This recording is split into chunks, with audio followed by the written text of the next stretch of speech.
ಸ್ಯಾಂಡಲ್ವುಡ್ನಿಂದ shocking ಸುದ್ದಿಯೊಂದು ಹೊರಬಿದ್ದಿದೆ. ನಟ ಅಜಯ್ ರಾವ್ ಬಾಳಲ್ಲಿ ಬಿರುಗಾಳಿ ಎದ್ದಿರೋದು. ಸ್ಯಾಂಡಲ್ವುಡ್ ನಟನ ದಾಂಪತ್ಯದಲ್ಲಿ ಬಿರುಕು ಮೂಡಿದೆ. ಕೃಷ್ಣನ ಮ್ಯಾರೇಜ್ ಸ್ಟೋರಿಯಲ್ಲಿ ಬಿರುಕು ಮೂಡಿರೋದು. ಈಗ ಅಜಯ್ ರಾವ್ ವಿರುದ್ಧ ಕೌಟುಂಬಿಕ ದೌರ್ಜನ್ಯ ಕೇಸ್ ದಾಖಲಾಗಿರೋದು.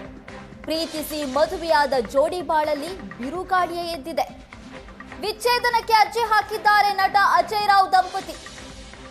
ಅಜಯ್ ರಾವ್ ಪತ್ನಿ ಸ್ವಪ್ನ ರಾವ್ರಿಂದ ಅರ್ಜಿ ಸಲ್ಲಿಕೆ ಆಗಿದೆ. ಪ್ರೀತಿಸಿ ಮದುವೆಯಾಗಿ 11 ವರ್ಷಗಳ ಕಾಲ ದಾಂಪತ್ಯ ಜೀವನ ನಡೆಸಿದ್ರು. ಇತ್ತೀಚೆಗೆ ಬೆಂಗಳೂರಿನಲ್ಲಿ ಗೃಹ ಪ್ರವೇಶವನ್ನ ಕೂಡ ಮಾಡಿತ್ತು ಈ ದಂಪತಿ. 2014ರಲ್ಲಿ ಪ್ರೀತಿಸಿ ಮದುವೆಯಾಗಿತ್ತು. ಇದೀಗ 11 ವರ್ಷದ ದಾಂಪತ್ಯದಲ್ಲಿ ಬಿರುಕು ಮೂಡಿರೋದು.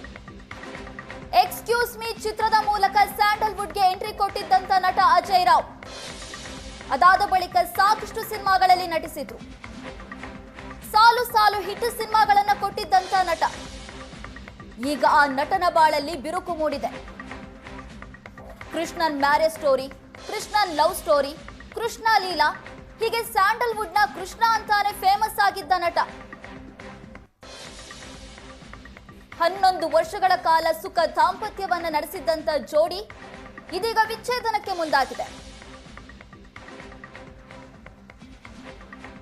ಇತ್ತೀಚೆಗೆ ಬೆಂಗಳೂರಿನಲ್ಲಿ ಗೃಹ ಪ್ರವೇಶ ಕೂಡ ಮಾಡಿದ್ರು. ಸ್ಯಾಂಡಲ್ವುಡ್ನ ಎಲ್ಲ ತಾರೆಯರು ಕೂಡ ಈ ಸಂಭ್ರಮದಲ್ಲಿ ಭಾಗಿಯಾಗಿದ್ರು. ಆದ್ರೆ ಇದೀಗ ಸ್ಯಾಂಡಲ್ವುಡ್ಗೆ ಶಾಕಿಂಗ್ ಸುದ್ದಿ ಹೊರಬಿದ್ದಿರೋದು.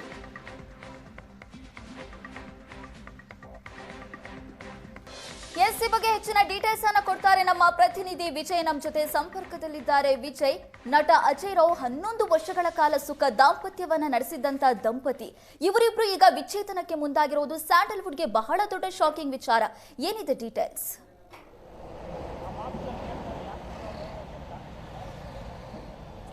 ಖಂಡಿತವಾಗೂ ನಟ ಅಜಯ್ ರಾವ್ ಅವರ ದಾಂಪತ್ಯ ಜೀವನಕ್ಕೆ ಬರೋಬ್ಬರಿ 11 ವರ್ಷ ಆಗಿದೆ. ಒಬ್ಳು ಮಗಳು ಕೂಡ ಅಜಯ್ ಅವರಿಗೆ ಇರುವಂಥದ್ದು. ಆದರೆ ಇವತ್ತು ಅಜಯ್ ರಾವ್ ಅವರ ದಾಂಪತ್ಯದಲ್ಲಿ ಬಿರುಕು ಮೂಡಿದೆ. ಇಬ್ಬರ ದಾಂಪತ್ಯ ಸರಿಯಾಗಿಲ್ಲ ಅನ್ನುವಂಥ ಮಾಹಿತಿ ಹೊರಗೆ ಬರ್ತಾ ಇದೆ. ಅಜಯ್ ರಾವ್ ಅವರು ಸ್ವಪ್ನ ಅನ್ನೋರನ್ನ ಪ್ರೀತಿಸಿ ಮದುವೆ ಆಗಿದ್ರು. 2014 ಇವರಿಬ್ಬರ ಮದುವೆ ಆಗಿತ್ತು.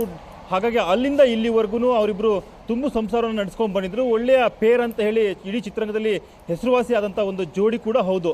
ಸ್ವಪ್ನರವರು ಸಾಫ್ಟ್ವೇರ್ ಉದ್ಯೋಗಿ ಆಗಿದ್ದವಂಥವ್ರು, ಮತ್ತು ಅಜಯ್ ಅವರು ಸಿನಿಮಾ ರಂಗದಲ್ಲಿ ಗುರ್ಸ್ಕೊಂಡಂಥವ್ರು. ಇವರಿಬ್ಬರ ಮಧ್ಯೆ ಪ್ರೀತಿ ಮೂಡಿತ್ತು. ಸುಮಾರು 3-4 ವರ್ಷಗಳ ಕಾಲ ಇಬ್ಬರು ಪ್ರೀತಿಸ್ತಾ ಇದ್ರು. ಆನಂತರ ಮನೆಯವರ ಒಪ್ಪಿಗೆ ಪಡೆದು ಒಂದು ಸರಳವಾದಂಥ ಒಂದು ವಿವಾಹವನ್ನು ತಮ್ಮ ಊರಿನಲ್ಲೇ ಇವರಿಬ್ಬರು ಮಾಡ್ಕೊಂಡಿದ್ರು.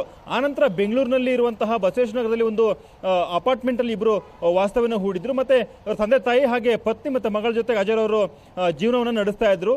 ಮತ್ತು ಅಜಯ್ ಅವರ ಯಾವುದೇ ಸಮಸ್ಯೆಗಳು ಬಂದರೂ ಕೂಡ ಸಿನಿಮಾ ರಂಗದಲ್ಲಿ ಅಂತ ಬರುವಂತಹ ಏಳು ಬೀಳುಗಳಲ್ಲಿ ಯಾವುದೇ ಸಮಸ್ಯೆ ಬಂದರೂ ಕೂಡ ಸ್ವಪ್ನ ಅವರು ಅಜಯ್ ಅವರಿಗೆ ಒಂದು ಬೆನ್ನಿಗೆ ನಿಂತ್ಕೊಂಡು ಅವರಿಗೆ ಸಪೋರ್ಟನ್ನು ಮಾಡ್ಕೊಂಡು ಬರ್ತಾ ಇದ್ರು.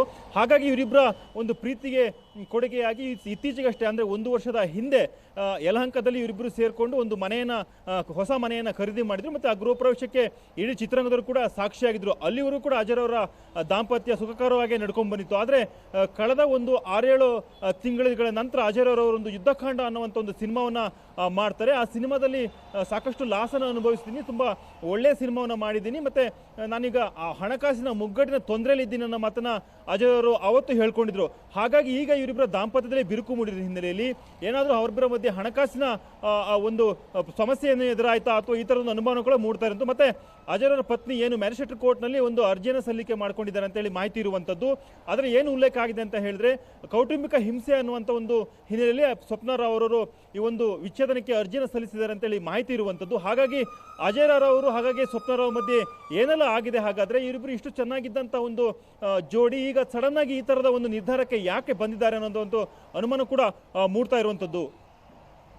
ಓಕೆ ವಿಜಯ್, ಇದ್ರ ಬಗ್ಗೆ ನಟ ಅಜಯ್ ರಾವ್ ಏನಾದರೂ ಹೇಳಿಕೆ ಕೊಟ್ಟಿದ್ದಾರಾ?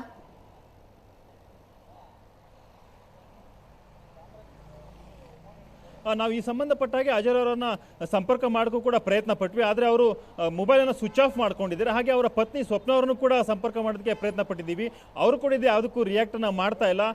ಮೋಸ್ಟ್ಲಿ ಅಜಯ್ ಅವರು ಯಾವುದೋ ಒಂದು ಮಾಧ್ಯಮಕ್ಕೆ ಹೇಳಿಕೆ ಕೊಟ್ಟ ಹಾಗೆ ಅವರು ನಾನು ಹೆಂಡತಿಯನ್ನು ಕೇಳಿ ಹೇಳ್ತೇನೆ ಅನ್ನೋ ಮಾತನ್ನು ಹೇಳಿದರು. ಯಾಕಂದರೆ ಅಜಯ್ ಅವರು ಯಾವುದೇ ಕೆಲಸವನ್ನು ಮಾಡೋ ಸಂದರ್ಭದಲ್ಲಿ ಕೂಡ ಅವರ ಪತ್ನಿಯ ಪರ್ಮಿಷನ್ ತಗೊಳ್ಕೊಳ್ತಾನೆ ಅವರು ಮುಂದಿನ ಕೆಲಸಗಳನ್ನ ಮಾಡ್ತಿದ್ದಾರೆ. ಯಾಕಂದರೆ ಅವರ ಸಿನಿಮಾದ ಸೆಲೆಕ್ಷನ್ ವಿಚಾರಕ್ಕೂ ಸಂಬಂಧಪಟ್ಟ ಹಾಗೆ ಸ್ವಪ್ನರವರು ಏನು ಮಾತನ್ನು ಕೇಳ್ತಾ ಇದ್ರು. ಮತ್ತೆ ಪ್ರೊಡಕ್ಷನ್ ಅನ್ನ ಏನು ಹೊಸದಾಗಿ ಶುರು ಮಾಡಿದ್ರು ಅವರ ಮಗಳ ಹೆಸರಲ್ಲಿ, ಆ ವಿಚಾರದಲ್ಲೂ ಕೂಡ ಸ್ವಪ್ನರಾವ್ ಅವರು ಒಂದು ಅಜಯ್ ಅವರಿಗೆ ಒಂದು ಗೈಡ್ ಆಗಿ ನಿಂತ್ಕೊಂಡು ಕೆಲಸವನ್ನ ಮಾಡ್ತಾ ಇದ್ರು. ಅಂದ್ರೆ ಅಜಯ್ ಅವರ ಆ ಏನು ಆರ್ಥಿಕ ಮುಗ್ಗಟ್ಟಿನ ಹಿಂದೆ ಸ್ವಪ್ನ ಅವರು ಬೆನ್ನೆಲುಬಾಗಿ ನಿಂತ್ಕೊಂಡು ಅವರಿಗೆ ಸಪೋರ್ಟಿವ್ ಆಗಿ ಮಾಡ್ಕೊಂಡು ಬಂದಂತ ಒಬ್ರು ಹೆಣ್ಮಗಳು. ಆದ್ರೆ ಈಗ ಸಡನ್ ಆಗಿ ಈ ತರದ ಒಂದು ನಿರ್ಧಾರ ನಿಜಕ್ಕೂ ಒಂದು ಶಾಕಿಂಗ್ ಅಂತಾನೆ ಹೇಳ್ಬೋದು.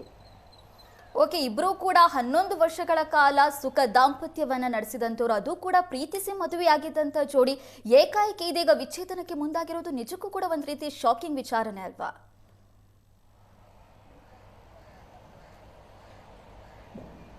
ಖಂಡಿತವಾಗೂ ಇತ್ತೀಚೆಗೆ ಅದರಲ್ಲೂ ಕನ್ನಡ ಚಿತ್ರರಂಗದಲ್ಲಿ ವಿಚ್ಛೇದನ ಅರ್ಜಿಗಳು ಕೋರ್ಟ್ಗೆ ಹೋಗುವಂಥದ್ದು ಬಹಳ ಹೆಚ್ಚಾಗಿದೆ ಅಂತ ಕಾಣ್ತಾ ಹೇಳ್ಬೋದು. ಯಾಕಂದರೆ ನಾವು ನಿವೇದಿತಾ ಗೌಡ ಮತ್ತು ಚಂದನ್ ಶೆಟ್ಟಿಯವರ ಒಂದು ದಾಂಪತ್ಯವನ್ನು ಜೀವನವನ್ನು ಕೂಡ ತೆಗೆದುಕೊಳ್ಬೋದು. ಅವರಿಬ್ಬರು ಕೂಡ ತುಂಬ ಚೆನ್ನಾಗಿ ಅನ್ಯೂನ್ಯವಾಗಿದ್ದಂಥ ಒಂದು ಜೋಡಿ. ಅದಲ್ಲದೇ ದೊಡ್ಡ ಮನೆಯ ಏನು ಯುವರಾಜ್ ಕುಮಾರ್ ಮತ್ತು ಶ್ರೀದೇವರ ಕೇಸನ್ನು ಕೂಡ ಇಲ್ಲಿ ನಾವು ನೋಡ್ಬೋದು. ಅವರು ಕೂಡ ಇತ್ತೀಚೆಗೆ ವಿಚ್ಛೇದನಕ್ಕೆ ಅರ್ಜಿಯನ್ನು ಸಲ್ಲಿಸಿದಂಥವ್ರು. ಆದರೆ ಅಜಯ್ ರಾವ್ ಮತ್ತು ಸ್ವಪ್ನ ಅವರು ವಿಚಾರಕ್ಕೆ ಬಂದರೆ ಇವರಿಬ್ಬರು ತುಂಬ ಸಂಸಾರ ನಡೆಸ್ಕೊಂಡು ಬಂದಂಥವ್ರು. ಅಂದರೆ ಯಾವುದೇ ಸಮಸ್ಯೆಗಳು ಇಲ್ಲದೇನೆ ಯಾವುದೇ ಸಮಸ್ಯೆ ಬಂದರೂ ಕೂಡ ಅದನ್ನು ಇಬ್ಬರು ಒಟ್ಟೊಟ್ಟಿಗೆ ಹೆಗಲಾಗಿ ಎದುರಿಸ್ಕೊಂಡು ಬಂದಂಥ ಒಂದು ಜೋಡಿ ಇವರಿಬ್ಬರದ್ದು. ಹಾಗಾಗಿ ಇವರಿಬ್ಬರ ಮಧ್ಯೆ ಬಿರುಕು ಮೂಡುತ್ತೆ ಅಂತೇಳಿ ಯಾರು ಕೂಡ ಊಹೆ ಮಾಡಿರಲಿಕ್ಕೆ ಸಾಧ್ಯನೇ ಇಲ್ಲ. ಯಾಕಂದರೆ ಹಲವಾರು ಅಜಯ್ ಅವರ ಮನೆಯ ಕಾರ್ಯಕ್ರಮಗಳಲ್ಲಿ ಇಡೀ ಚಿತ್ರರಂಗದವರು ಭಾಗಿಯಾದ ಸಂದರ್ಭಗಳು ನಾವು ನೋಡಿದ್ದೀವಿ. ಅವರ ಗೃಹ ಪ್ರವೇಶದಲ್ಲಿ ಇಡೀ ಚಿತ್ರರಂಗದವರು ಭಾಗಿಯಾದಂಥರು, ಅವರ ಸ್ನೇಹಿತರುಗಳು ಭಾಗಿ ಅಂತ ನೋಡಿದ್ದೀವಿ. ಅವರೆಲ್ಲರೂ ಕೂಡ ಹೇಳ್ತಾ ಇದ್ದಂಥ ಮಾತು, ಇಬ್ಬರು ಒಳ್ಳೆ ಪೇರ್ ಇವರಿಬ್ಬರದ್ದು, ತುಂಬ ಚೆನ್ನಾಗಿ ಅನ್ಯೂನ್ಯವಾಗಿ ಬದುಕೊಂಡು ಬರ್ತಾ ಇದ್ದಾರೆ. ಅವರು ಸಾಫ್ಟ್ವೇರ್ ಉದ್ಯೋಗಿ ಆಗಿ ಇವರು ಸಿನಿಮಾ ರಂಗದಲ್ಲಿ ಇದ್ರೂ ಕೂಡ ಅಜಯ್ ಅವರನ್ನ ಸ್ವಪ್ನ ಅವರು ತುಂಬ ಅರ್ಥ ಮಾಡಿಕೊಂಡು ಜೀವನವನ್ನು ಮಾಡ್ತಾ ಇದ್ದಾರೆ ಅಂತ ಹೇಳಿ ಸಾಕಷ್ಟು ಜನ ಹೇಳಿದ್ದನ್ನು ಕೇಳಿದ್ದೀವಿ. ಮತ್ತು ಸ್ವಪ್ನ ಅವರ ಬಗ್ಗೆ ಅಜಯ್ ಕೂಡ ಒಳ್ಳೆಯ ಮಾತುಗಳನ್ನಾಡಿದ್ದನ್ನು ನಾವು ಹಿಂದಿನೂ ಕೂಡ ನೋಡಿದ್ದೀವಿ.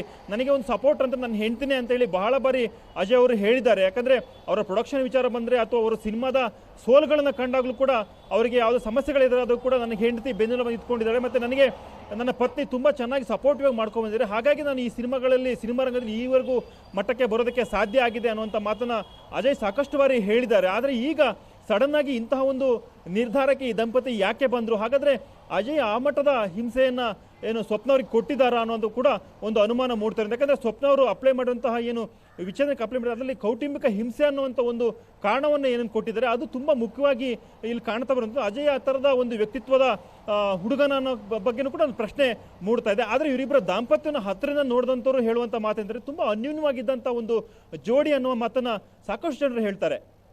ಓಕೆ ವಿಜಯ್, ಏನು ಅಜಯ್ ರಾವ್ ಅವರು ಇದ್ರು, ಇತ್ತೀಚಿನ ದಿನಗಳಲ್ಲಿ ಅವರು ನಿರ್ಮಾಪಕರಾಗಿ ಕೂಡ ಗುರುತಿಸ್ಕೊಂಡಿದ್ರು. ಕೇವಲ ನಟ ಮಾತ್ರ ಅಲ್ಲ, ಆ ಯುದ್ಧಕಾಂಡ, ನೀವು ಹೇಳಿದಾಗೆ ಯುದ್ಧಕಾಂಡ ಸಿನಿಮಾವನ್ನ ಕೂಡ ನಿರ್ಮಾಣ ಮಾಡಿದ್ರು. ಅದರಿಂದ ಸ್ವಲ್ಪ ಕೈ ಕೂಡ ಸೋತಿದ್ರು. ಇದೇ ಏನಾದರೂ ಇವರ ಕೌಟುಂಬಿಕ ಜೀವನಕ್ಕೆ ಕಾರಣವಾಯ್ತಾ, ಅಂದ್ರೆ ಈ ರೀತಿ ವಿಚ್ಛೇದನ ಪಡ್ಕೊಳ್ಳೋಕ್ಕೆ?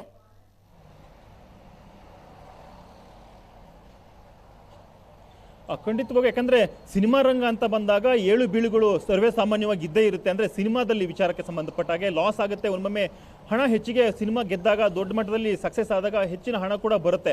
ಆದರೆ ಅಜಯ್ 1 ವರ್ಷದ ಹಿಂದೆ ಇಬ್ಬರು ಸೇರಿಕೊಂಡು ಯಲಹಂಕದ ಬಳಿ ಒಂದು ಹೊಸ ಮನೆಯನ್ನು ಮಾಡಿದ್ರು. ಆ ಮನೆ ಗೃಹಪ್ರವೇಶ ಕೂಡ ಮಾಡಿದ್ರು. ಆ ನಂತರ ಅವರಿಗೆ ಹಣಕಾಸಿನ ಮುಗ್ಗಟ್ಟು ಶುರುವಾಗ್ತಾ ಹೋಯಿತು. ಆದರೆ ಯುದ್ಧಕಾಂಡ ಸಿನಿಮಾ ನನಗೆ ಒಂದು ಒಳ್ಳೆಯ ಬ್ಯಾಕ್ಬೋನ್ ಆಗಿ ಬರುತ್ತೆ, ಒಂದು ನನಗೆ ಹಣವನ್ನು ತಂದುಕೊಡುತ್ತೆ ಅನ್ನೋ ನಿರೀಕ್ಷೆ ಅಜಯ್ ಅವರ ಬಳಿ ಇತ್ತು. ಆ ಬಗ್ಗೆ ಕೂಡ ಅಜಯ್ ಸಾಕಷ್ಟು ಬಾರಿ ಏಷ್ಯನ್ ಸುವರ್ಣ ಜೊತೆ ಕೂಡ ಮಾಹಿತಿಯನ್ನು ಹಂಚಿಕೊಂಡಿದ್ರು. ನಾನು ಹಣಕಾಸಿನ ಮುಗ್ಗಟ್ಟಿನಲ್ಲಿದ್ದೀನಿ, ನನಗೆ ಈ ಸಿನಿಮಾದ ಗೆಲುವು ತುಂಬ ಮುಖ್ಯ ಅನ್ನೋ ಮಾತನ್ನು ಕೂಡ ಹೇಳಿದರು. ಆದರೆ ಯುದ್ಧಕಾಂಡ ಸಿನಿಮಾ ಥಿಯೇಟ್ರಲ್ಲಿ ಅಂಥ ದೊಡ್ಡ ಮಟ್ಟದ ಹೆಸರನ್ನು ಮಾಡ್ಕೊಳ್ಳೋದು ಸಕ್ಸಸ್ ಆಗಲಿಲ್ಲ.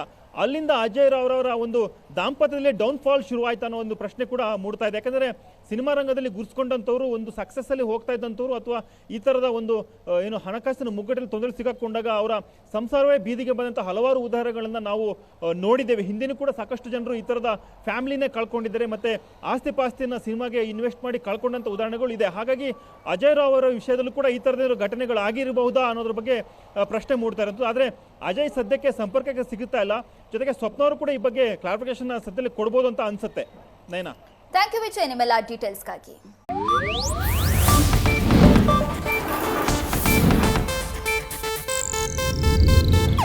ಇದು ಏಷ್ಯಾನೆಟ್ ನ್ಯೂಸ್ ನೆಟ್ವರ್ಕ್ ಪ್ರಸ್ತುತಿ.